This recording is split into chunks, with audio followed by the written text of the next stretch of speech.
महत्वाची बातमी, उद्या सकाळी 8 वाजता पोस्टल मतमोजणी सुरू होणार असं मुख्य निवडणूक अधिकारी एस चोकलिंगम यांनी म्हटलेलं आहे.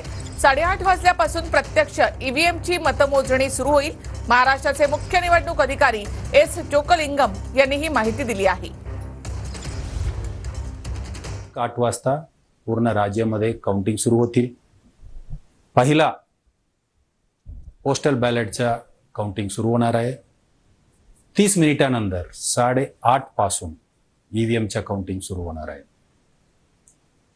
त्यांच्यासाठी पूर्ण तयारी झाली. सुरक्षासाठी आपण 3 टायर सिक्युरिटी ठेवलेले आहेत. पहिला राऊंडमध्ये CAPF सेंट्रल गव्हर्नमेंटच्या फोर्सेस राहणार आहे, BSF, CRPF इत्यादी.